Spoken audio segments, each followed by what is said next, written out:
en seconde partie qui reçoit Dr Pascal Oudiane. Il est sociologue. Bonsoir. Bonsoir. Alors, nous allons parler justement du comportement de nos hommes politiques et même juste du comportement tout court des Sénégalais. Le prétexte, c'est ce qui s'est passé hier à l'Assemblée nationale. Tout le monde a vu les images, tout le monde a regardé. Pourquoi nous sommes arrivés à cette situation, docteur? Alors, donc d'abord, je vais passer mes salutations à vos téléspectateurs et aussi insister sur le fait pour l'homo sénégalensis, parce que nous, on parle d'un modèle, c'est-à-dire les Sénégalais dans l'ensemble, leur modèle, le référentiel là, de comportement. Alors, il faut dire que la pauvreté, c'est la chose la mieux partagée depuis les indépendances jusqu'à nos jours. Alors, cette pauvreté-là, on peut la systématiser comme étant la cause principale de tout. Pauvreté, qui dit pauvreté, parlera de pénurie, de vie chère, etc. Alors ça impacte les ménages. Et dès lors que ça impacte les ménages, les chefs de ménage ne peuvent pas assurer l'éducation des enfants, l'éducation des adolescents également. Alors, ils sont poursuivis par le travail, cette obligation d'être à l'entreprise à chaque fois. Imaginez-vous, vous n'avez pas les moyens pour habiter au Sacré-Cœur, vous logez à Guinaw Rail ou à Keur Massar. Vous descendez à 18h, vous entrez dans les embouteillages, vous arrivez à la maison à 21h. Vous n'aurez pas le temps de gérer les enfants, c'est pas possible. Maintenant, après, si les enfants sont livrés à eux-mêmes, forcément, ce sont ces enfants-là, après, qui vont aller dans les lycées. On a eu le cas de Yoff, pour saccager. On a eu nos universités, on a eu des arracheurs de micros, des professeurs qui parlent et puis on arrache les micros. Aujourd'hui, on a des jeunes à l'Assemblée. Donc, c'est le même phénomène qui se reproduit. Voilà. Et là, je pense qu'on peut dès lors tirer la sonnette d'alarme. Voilà. Dire aux gens, attention. Si ce n'est pas trop tard. Bon, ce n'est pas trop tard parce que déjà, nous avons des instances d'orientation. Donc, c'est à partir de là. Quelles sont ces instances-là? Voilà. Nous avons l'école, qui est une instance d'orientation. Il faut que les gens aillent à l'école. Il faut l'instruction. Après, c'est vrai, dans l'instruction, dans nos universités, il y a beaucoup de problèmes. Les professeurs ne sont pas sur place. Les étudiants ne terminent pas les programmes. Il y a beaucoup de choses à dire. Parce qu'il y a même des collègues qui dénoncent le fait qu'il y a des étudiants qui ne savent pas bien écrire le français à un certain niveau. Donc, on a Est-ce que l'école également n'a pas failli parce qu'on a vu des étudiants ou même des élèves tabasser leurs enseignants. On a vu des élèves déchirer leur cahier parce que ils étaient c'est ça, absolument. en instance de vacances. Absolument, parce que, regardez bien, ces élèves-là qui tabassent les profs, ce sont ceux-là qui sont dans la délégation de classe, comment ils appellent ça, le vote des délégués. Parfois, c'est violent. Et ce sont ces délégués-là, parfois, qui se retrouvent dans les partis politiques. Et depuis un certain nombre d'années, et depuis les années en politique, ils disent qu'eux, ils s'enorgueillissent même d'avoir été dirigeants de grève. Tous les leaders politiques, ils vous le disent. Et personne ne dit rien. Donc, pour être un bon leader politique, il faut être un dirigeant de grève. Un dirigeant de grève, c'est quelqu'un qui aime la bagarre. Alors là, on ne devrait pas être surpris d'avoir ça aujourd'hui. C'est un héritage. Là, ce qu'on a aujourd'hui, c'est un héritage, en fait, des aînés en politique. Ils ont laissé cette trace-là. Je me souviens qu'à l'époque, il y a longtemps, durant les années 2000, j'ai été invité à une réunion de AJPADS, il y a longtemps. Et j'ai eu ce spectacle de pugilat. C'était au moment où AJ était en train de s'écrouler. Donc pour vous dire que c'est des signes. Voilà. Et peut-être là où je voulais insister par rapport aux instances d'orientation, nous avons l'école. Nous avons également la religion. Parce que la religion permet en fait de canaliser les personnalités. Les gens qui ne pratiquent pas, ils sont en problème. À part l'école, aussi parfois l'État aussi, avec la loi, etc., l'éducation civique, etc. Et je suis même de ceux qui disent qu'il faut ramener le service civique obligatoire pour tout le monde. Présenter son certificat avant même d'être admis à l'université. Il faut passer par là. Alors, ce sont des instances d'orientation. Mais une fois que ces instances-là sont en crise, il y aura problème. Alors, ce qui est intéressant de noter, c'est vrai qu'on entend souvent parler des sociologues en Afrique ici, mais ils ne mettent pas l'accent sur les étapes de développement des sociétés. Nous avons atteint la modernité. On n'a pas atteint, en Occident, je veux dire. Après la modernité, nous avons l'étape de la postmodernité, le postmodernisme. Et dans le postmodernisme, ils ont commencé en Europe depuis les années 50 avec les mouvements des femmes, les mouvements écologistes, etc., les mouvements de la syndicalisation. Nous avons à côté de ça une crise notamment politique, c'est-à-dire les politiciens, on ne leur fait plus confiance, on ne vote plus pour le parti politique. Nous avons une crise de la religion, on ne pratique pas sa religion en France et tout. Ça, c'est depuis les années 50. Hein, parce que voilà, on perd du temps, on préfère aller travailler que de rester à prier. Ensuite, le troisième, c'est la science. On critique la science. La science n'a plus en fait de légitimité parce que les scientifiques ont fait pas mal de prévisions et ça tombe pas juste avec la crise des subprimes, etc. On ne les écoute plus. Donc ces trois instances-là fondent le postmodernisme. Alors si on doit avoir des dirigeants aujourd'hui qui doivent diriger et qui ne sont pas au fait de ces choses-là, alors c'est catastrophique. Justement, nous y sommes parce que quand on voit ce qui se passe, un président de la République quand même qui s'accompagne avec un insulteur public de nos institutions, voilà. Quand on voit aujourd'hui les hommes politiques qui envoient des messages aussi négatifs à la jeunesse qui les regarde également, voilà. Ce sont des signes pathogènes qui risquent de d'éclater ou d'éclabousser la société. Le leadership, en fait, aussi, c'est du symbolique. Hein. Ouais. Quand on est leader, on est élu, on est une autorité, on doit poser des exemples, gouverner par l'exemple. Mais si on est le premier à faillir, alors là, on est susceptible d'être reprochable sur énormément de choses. Et c'est ce qui arrive par rapport à la gouvernance de ce pays. Il y a une opposition qui fait pas mal de remarques, objectif aussi parfois. Mais également, de l'autre côté aussi, elle ne respecte pas cette opposition-là, ne respecte pas les institutions. Et ça, c'est dangereux. Ça peut faire couler un État. Et quand un État tombe, vraiment, ça sera difficile de le construire. On a vu d'autres pays, le Libéria, d'autres pays, etc., où il n'y a plus d'État. Alors, il faut tout faire pour sauvegarder cet État-là, à tout point de vue. Et l'État aussi a une part de responsabilité dans ce qui arrive. Forcément, raison pour laquelle j'ai commencé par la pauvreté. Depuis les années 60, imaginez-vous, au Sénégal, nous avons connu combien de plans de développement on avait des plans quinquennaux, chaque 5 ans. On produit un plan quinquennal. Donc 12 plans de développement économique et social pour le Sénégal. Donc c'est à partir de 2012 qu'on a eu la stratégie de développement économique et social qui a été fusionnée avec le Yoonu Yokkute pour créer le PSE. Bon, j'ai eu à faire quelques classes à enseigner ça, mais on a eu beaucoup de problèmes après sur certains paradigmes pour pouvoir en fait les expliquer, parce que c'était pas à point. Donc, moi je pense que lorsqu'on doit gouverner ou bien aller vers une, pour acquérir des postes à certaines stations, on doit pouvoir maîtriser ce qu'on fait.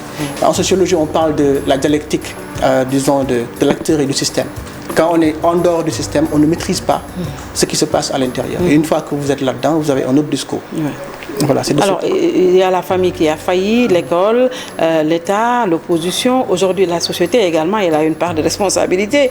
Parce que même quand on voit la société face aux réseaux sociaux, chacun devant son ordinateur qui dit ce qu'il veut, qui insulte à tout va, également, cette société, elle a une part de responsabilité dans ce qui arrive. C'est vrai. Mais seulement, là, il faut l'expliquer par cette connexion-là. Parce que comme nous sommes sur un village interplanétaire, depuis les années 2000, le Sénégal est vraiment connecté. Et ça, c'est grâce à Abdoulaye Wade.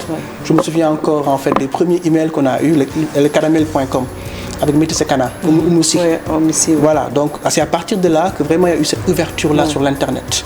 Et quand vous êtes là-dedans, c'est une plateforme, vous rencontrez en fait d'autres susceptibilités, d'autres valeurs, et après, vous pouvez les prendre comme modèle. Quand vous allez voir en fait les autres insultés, tous les peuples insultent, mais après vous tropicalisez vos insultes, vous vous insultez de père et de mère, ça choque. Voilà, donc vous n'avez plus de barrières et c'est ça qu'on voit aujourd'hui. C'est le postmodernisme. On critique les politiciens là-bas, de l'autre côté, à l'étranger, en Europe, en Amérique, un peu partout. On n'a plus confiance aux politiciens. Ce même modèle est importé de plus en plus maintenant. Là, on n'a pas encore atteint le niveau de la science, pour la critique de la science, et de la religion aussi, mais là, la politique est là. Voilà, on critique de manière acerbe les politiciens et après, parfois, on utilise des valeurs importées, des comportements importés pour taper. Alors, je dis aussi, on a eu en 2012 le concept du NTS, le nouveau type de Sénégalais. On ne l'a pas vu.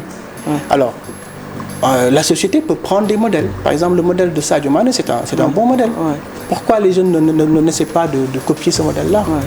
Donc, on parle de NTS, le nouveau type de Sénégalais, mais cet individu-là fait des merveilles. Peut-être que la presse aussi a un rôle particulier à jouer par rapport à tout ça, au nouveau type de Sénégalais, au nouveau type de députés, au nouveau type d'acteurs politiques, au nouveau type de journalistes, au nouveau type, voilà. Il le faut. Nous avons tous notre part de responsabilité dans ce qui arrive. Forcément. Bon, c'est vrai que pour la presse, bon, j'ai toujours... La presse classique, je voudrais dire. Oui, classique, oui. Bon, c'est vrai qu'après ça a été libéralisé aujourd'hui, mais après, bon, tout le monde peut se lever et se dire journaliste, alors qu'il faut passer par des écoles pour être journaliste. Il y a un minimum, quoi. Il y a une déontologie. Mais si on ne maîtrise pas tout ça, c'est grave. Comme je dis souvent, un esprit qui ne maîtrise pas vagabonde. On vagabonde. On va faire tout ce qu'on veut et puis on reste sur nos jambes en disant que moi j'ai raison, alors que tu n'as rien compris du tout. Alors donc là, je crois qu'il y a un travail à faire d'instruction, de formation sur tout ça. Est-ce que nous ne sommes pas arrivés à une situation de non-retour où on a constaté que c'est le populisme ceux qui savent insulter, ce sont les gens qui ont beaucoup plus de buzz, ce sont ces gens-là qui sont le plus promus. Est-ce que nous ne sommes pas arrivés à un point de non-retour au vu de la situation? Point de non-retour, il faut toujours être optimiste, je crois. Il faut être optimiste. Bon, j'avais fait un ouvrage en 2014 en parlant du paraître par rapport à l'homo-sénégalensis. Parce que le paraître, c'est le point final de la réussite chez l'homo-sénégalensis, chez les Sénégalais. Ce n'est pas l'argent. Donc on a beau avoir beaucoup d'argent, mais cet argent-là, il faut partager. Donc qu'on essaie de communautariser un petit peu en fait nos revenus, et là en fait on accède au consentement social. Alors ceux qui disent que d'accord, moi si je fais des tweets, je fais des posts, j'insulte pour me donner une certaine image, c'est par rapport au paraître, c'est par rapport à la réussite. Est-ce que l'argent va par rapport au gain aussi. Par rapport au gain. Vous avez beaucoup de vues, c'est monétarisé, tout ça. Justement, c'est monétarisé. Et c'est ça qui est dommage. Moi, je crois qu'il va falloir en fait encadrer tout ça. Éduquer les gens à la base. Est-ce que ce sera facile? C'est la question que tout le monde se pose. Est-ce que c'est facile d'encadrer en fait les réseaux? C'est vrai que c'est difficile. En entendant le président qu'il faut quand même faire la police au niveau des réseaux sociaux, quand même, on est arrivé à un point très grave. C'est très difficile. Est-ce que c'est pas facile aussi, hein? C'est très difficile de mener la police. Mais je crois que les scientifiques ont un travail à jouer là-dessus. Parce qu'on ne les entend pas trop. Il faudrait organiser des colloques, laisser les gens travailler et produire quelque chose. Parce que la nature a horreur du vide. On ne vous sent pas trop. Vous avez laissé la place à des gens qui ne devaient pas parler. C'est ça. Et qui ont pris la place. Voilà. Et là, on a des problèmes. On a des problèmes. Donc je crois qu'il faut aller dans ce sens-là. Et responsabiliser les scientifiques. Et c'est vrai que aussi... Qu'est-ce que vous appelez responsabiliser les scientifiques? Par exemple, je peux citer un de nos maîtres, même si c'est un occidental, Aristote. Il dit il n'y a de science que ce qui est utile et universel. Donc l'utilité ici, on doit pouvoir la sentir. Donc on ne doit pas faire une science pour faire une science. Donc qu'est-ce que les scientifiques font et qui est utile pour le Sénégal? Si en fait il n'y a pas cet aspect d'utilité, ce n'est pas la peine de faire science. Voilà, c'est tout. Alors maintenant, on doit pouvoir se réunir et ça c'est une responsabilité et proposer des choses pour que le gouvernement puisse l'appliquer. Voilà. Parce que vous êtes en train de vous réunir, vous êtes dans les réseaux, vous êtes dans les colloques, vous êtes partout, vous êtes dans les universités, vous êtes dans votre tour d'ivoire et vous laissez la place à d'autres. Vous ne voulez pas parler, vous ne voulez pas prendre votre place dans la société.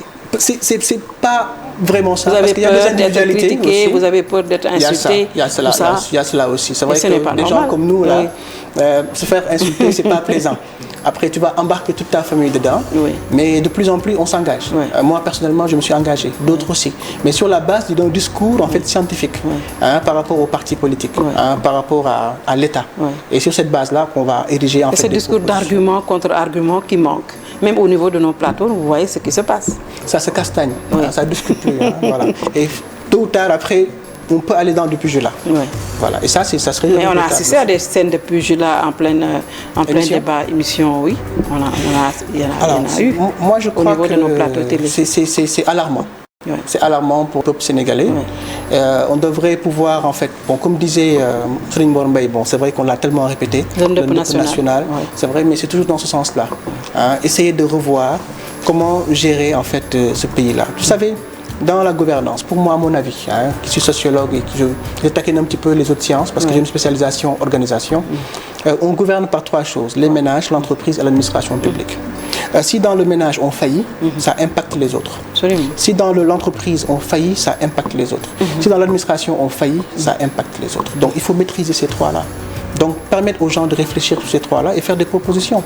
Sinon, on va aller dans autre chose. Et la responsabilité incombe le plus à l'État, qui doit s'attaquer à tous les mots qui font que... C'est ça. Mais moi, quand je dis État, quand vous dites État, c'est des partis politiques. Pour moi, ce sont des partis politiques aujourd'hui qui gèrent l'État, alors que ce n'est pas normal.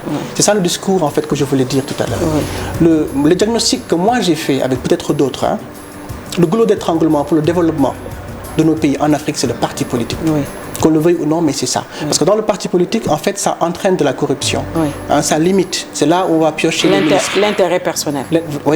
Si tu n'es pas dans le parti politique, tu ne peux pas être ministre, hein, ni directeur. Hein. Oui, ouais, donc il faut au moins militer, acheter une carte. Il faut renverser la tendance. Voilà. L'État ne devrait pas seulement être l'affaire des partis politiques. Très bien, voilà qui est dit. Donc, on essaie de gouverner sans parti. Absolument. C'est ça en fait le discours qu'il faut. Et là, on va voir ce que ça va donner. Voilà. On ne peut pas les écraser quand même, mais au moins gouverner sans parti. Et je ne suis pas le seul. Hein. Il y a Simone, comment on appelle ça, j'oublie le patronyme. Simone Veil. Simone Veil, merci, très bien. Mais pas Simone Veil politique, mais Simone Veil philosophe. Qui a le même discours, c'est-à-dire le parti politique est porteur de totalitarisme par rapport à la démocratie. Et c'est vrai que ici, la façon dont on gère les partis, on le sait, c'est la constante. Hein, c'est vous qui payez les ordonnances. C'est le paternalisme. Oui, absolument. Vous payez les ordonnances, vous donnez de l'argent à tout le monde, il n'y a que vous. Et c'est le même modèle qui se reproduit. Hein. Où sont les seconds dans les partis politiques? On les voit pas. Il n'y en a presque plus. Donc moi je crois qu'il faut écraser le parti. Il faut tout refaire. Il faut écraser le parti politique. C'est à la cause d'aujourd'hui. Quand on écrase les partis, quand on fait quoi?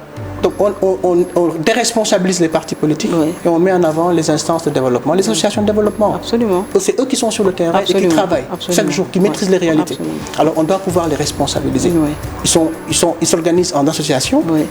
Et puis voilà, donc là on peut impacter la pauvreté. Parce que moi je crois, le problème le plus, disons le nœud du problème, c'est la pauvreté. Absolument. On n'a pas encore réglé ce problème. Absolument. Donc il faut faire un nivellement par le bas, élever le niveau de vie. Et là, ça va impacter même sur d'autres aspects sociaux, c'est-à-dire la jalousie. Moi, j'ai plus, je veux paraître quoi. Moi, je veux te montrer la méchanceté, etc. Donc si tout le monde a les mêmes revenus, à sa voiture, à sa maison, ça c'est fini. Hein. Voilà, donc on va entrer dans... Pourvu qu'on y arrive. Merci beaucoup, Dr Pascal Oudiane. Vous êtes sociologue. Merci d'avoir suivi. Bien le bonsoir.